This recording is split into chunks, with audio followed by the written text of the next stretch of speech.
Hello friends, నేను మీ crazy Santosh. మీకోసం అయితే క్రేజీగా అయితే అప్డేట్ తీసుకొచ్చాను.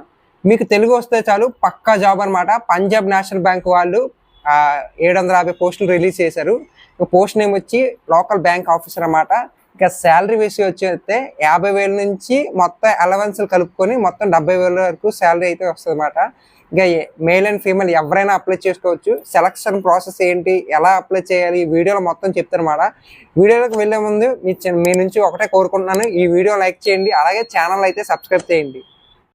చెప్పాను కదా, పంజాబ్ నేషనల్ బ్యాంక్ వాళ్ళు పోస్టులు అయితే రిలీజ్ చేశారు. ఆన్లైన్ రిజిస్ట్రేషన్ ఆల్రెడీ స్టార్ట్ అయిపోయిందండి 3వ తారీఖు నుంచే నవంబరు.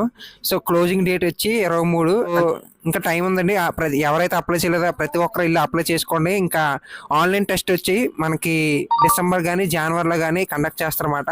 ఇంకా పోస్ట్ నేమ్ వచ్చి లోకల్ బ్యాంక్ ఆఫీసర్ అన్నమాట. మొత్తం 750 పోస్టులు.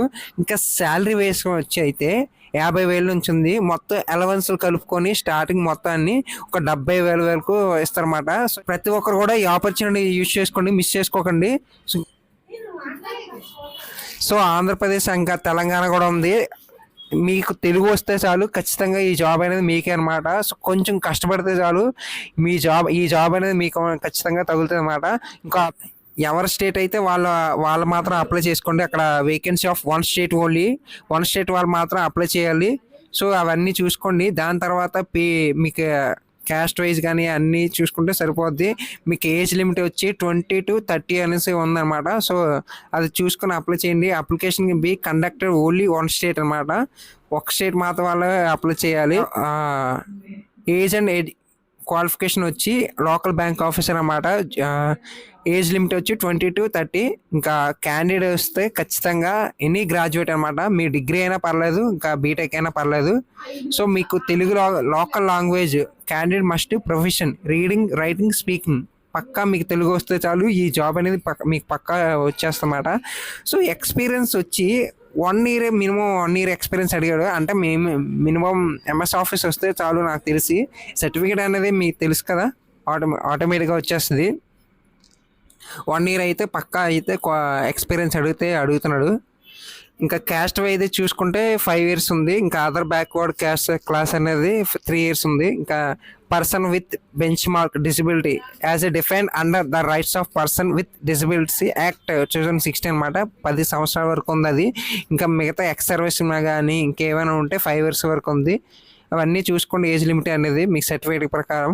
తర్వాత సెలక్షన్ ప్రాసెస్ వచ్చేసి ఫస్ట్ అయితే ఆన్లైన్ టెస్ట్ అయితే కండక్ట్ చేస్తారన్నమాట. తర్వాత స్క్రీనింగ్ ఉంటుంది. తర్వాత లాంగ్వేజ్ ప్రిఫరెన్స్ టెస్ట్ ఉంటుంది అన్నమాట. సో పర్సనల్ ఇంటర్వ్యూ అనమాట. మీకు ఆన్లైన్ టెస్ట్ అయితే కండక్ట్ చేస్తారు. రీజనింగ్ అండ్ కంప్యూటర్ యాప్టిట్యూడ్ అనమాట. 25 marks, 25 questions అనమాట. అది 35 minutesలోని. డేటా అనాలిసిస్ అండ్ ఇంటర్ప్రిటేషన్ అనేది 25 questions ఉంటాయి. అది కూడా 25 marks, 35 minutes అయితే మనం పెట్టాలి. బాగానే ఉండదు.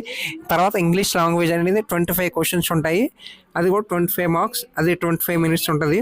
క్వాంటిటీ యాప్టిట్యూడ్ అనేది 25 questions ఉంటాయి. ఇంకా 25 marks ఉంటాయి. సో తర్వాత 35 minutes ఉంటుంది. తర్వాత general and economy and banking అనమాట. సో 50 questions ఉంటాయి, 50 marks, ఇంకా 50 minutes ఉంటుంది.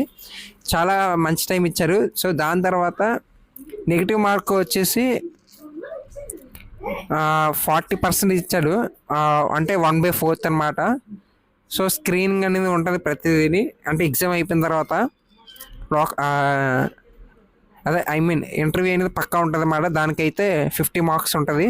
ఎవరైతే తెలుగు వచ్చో ఖచ్చితంగా అది మీకు తెలుగు వస్తే చాలు, ఖచ్చితంగా మీకు ఈ జాబ్ అనేది పక్కా వస్తుంది అన్నమాట. రీడింగ్, రైటింగ్ అండ్ స్పీకింగ్ పక్కా అది. సో అది చూసుకోండి. స్టేట్ వైజ్ వచ్చి ఆంధ్రప్రదేశ్లోని విజయవాడ, గుంటూరు, వైజాగ్, తిరుపతి, శ్రీకాకుళం, రాజమండ్రి అన్నమాట. ఇంకా తెలంగాణ కూడా ఉంది.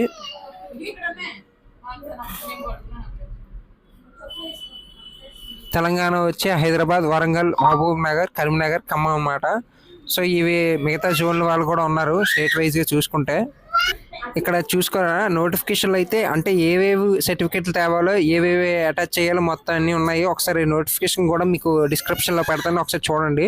సో దాని తర్వాత SC, ST, PWBD category candidates అయితే వాళ్ళకి 50 rupees ప్లస్ GST 18% అనమాట. మొత్తం 59 ఛార్జెస్ అయితే పడతాయి. ఇంకా మిగతా వాళ్ళ కేటగిరీస్కి అయితే 1000 రూపీస్ ప్లస్ 18% అనమాట. సో 1180 రూపాయలు అనేది ఫీజు అనేది ఉంటుంది. కొద్దిగా బాగా ఎక్కువ ఉందన్నమాట. సో క్యాండిడేట్స్ అయితే ఈ నవంబర్ 3వ తారీఖు నుంచి 23 నవంబర్ వరకు ఉంది. ఎవరైతే అప్లై చేయాలో ప్రతి ఒక్కరు ఇల్లు అప్లై చేసుకోండి. ఈ ఆపర్చునిటీ అనేది యూజ్ చేసుకోండి, మిస్ చేసుకోవద్దు. వెబ్సైట్లో వచ్చి punjabbank.in అనమాట. సో మీకు డిస్క్రిప్షన్లో పెడతాను, అది చేసుకోండి. ఇంకా దాని తర్వాత రిజిస్ట్రేషన్లో ఆ లింక్ ఓపెన్ అయిన తర్వాత అయితే ఎవరైతే ఫస్ట్ టైం మీద అప్లై చేస్తున్నారో వాళ్ళు రిజిస్ట్రేషన్లో వెళ్ళి click here for new registration అనమాట. సో ఎవరైతే ఇంతకుముందు అప్లై చేసి ఉంటారో అక్కడ స్టార్టింగ్ ఆల్రెడీ రిజిస్ట్రేషన్ ఉంటుంది. పాస్వర్డ్ అనేది నెంబరు ప్రొవైడ్ చేస్తారన్నమాట, వస్తుంది. ఈ పీడిఎఫ్ అనేది మీకు డిస్క్రిప్షన్లో పెడతాను, నాకు మెసేజ్ చేయండి, ఖచ్చితంగా మీకు పెడతాను. ఫోటోగ్రఫీ ఎంత ఉండాలి, ఎంత సైజులో ఉండాలి, అలాగే సిగ్నేచర్ కూడా ఉంది. సో ఎంత సైజులో ఉండాలి అనేది అంత ఉందన్నమాట. మీ డాక్యుమెంట్స్ అవన్నీ ఫిల్ చేసి ఫీజు కూడా చేసి అప్లోడ్ చేయండి ప్రతి ఒక్కరు కూడా.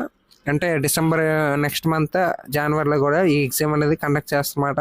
ఖచ్చితంగా చెప్తున్నాను, మీకు తెలుగు వస్తే చాలు ఈ జాబ్ అనేది పక్కా ఈజీగా కొట్టేస్తారన్నమాట. కాకపోతే కొంచెం కష్టపడాలి, కష్టమే ఫలి అనమాట. కష్టపడింది ఏది రాదు, కొంచెం కష్టపడితే చాలు ఈ పక్కా మీకు జాబ్ వచ్చేస్తుంది.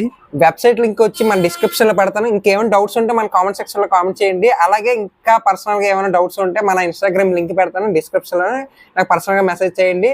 And please do subscribe and thanks for watching.